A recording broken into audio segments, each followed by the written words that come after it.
കല്ലടിക്കോട് അപകടത്തിൽ അറസ്റ്റിലായ lorry ഡ്രൈവർമാരെ remand ചെയ്തു. വഴിക്കടവ് സ്വദേശി പ്രജീഷ്, കാസർഗോഡ് സ്വദേശി മഹീന്ദ്ര പ്രസാദ് എന്നിവരെയാണ് റിമാൻഡ് ചെയ്തിരിക്കുന്നത്. ഗോകുൽ VS വിവരങ്ങൾ നൽകും. ഗോകുൽ, 14 ദിവസത്തേക്കാണോ റിമാൻഡ് കാലാവധി? എങ്ങനെയാണ് നടപടികൾ?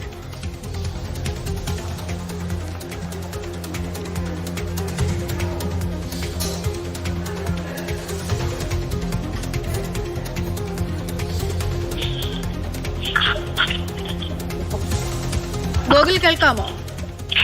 ചോദ്യം കൂടി ആവർത്തിക്കാമോ? എങ്ങനെയാണ് നടപടിക്രമങ്ങൾ? എങ്ങനെയാണ്, പറയൂ. അതായത് ഇപ്പോൾ പ്രതികൾ ഇരുവരെയും റിമാൻഡ് ചെയ്തു എന്നുള്ളതാണ് ഏറ്റവും പ്രധാനപ്പെട്ട കാര്യം. 2 ഡ്രൈവർമാരെയും റിമാൻഡ് ചെയ്തു. 2 ആഴ്ചത്തേക്കാണ് റിമാൻഡ് ചെയ്തത്.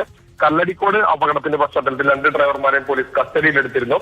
ഇവരെ 2 ആഴ്ച അതായത് കോടതിയിൽ റിമാൻഡ് ചെയ്തു. ഇനി ഭാവി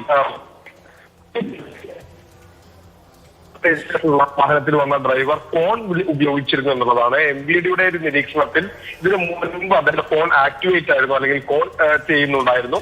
ഈ അപകടം നടക്കുന്ന സമയത്തും ഫോൺ വിളിച്ചുകൊണ്ടാണോ വാഹനം ഓടിച്ചത് എന്നുള്ള കാര്യത്തിലാണ് ഒരു സംശയം നിലനിൽക്കുന്നത്. അത് സംബന്ധിച്ചുള്ള പരിശോധനകൾ നടത്തി വരികയാണ്. ഏതായാലും അതിൽ ഒരു വ്യക്തത വരുത്തുന്നതിന് വേണ്ടി കസ്റ്റഡിയിലെടുത്ത് കൂടുതൽ ചോദ്യം ചെയ്യേണ്ടത് ആവശ്യമായ നടപടികളുണ്ട്. ഏതായാലും 2 ആഴ്ചത്തേക്കാണ് ഇപ്പോൾ ഇരുവരെയും റിമാൻഡ് ചെയ്തിരിക്കുന്നത്.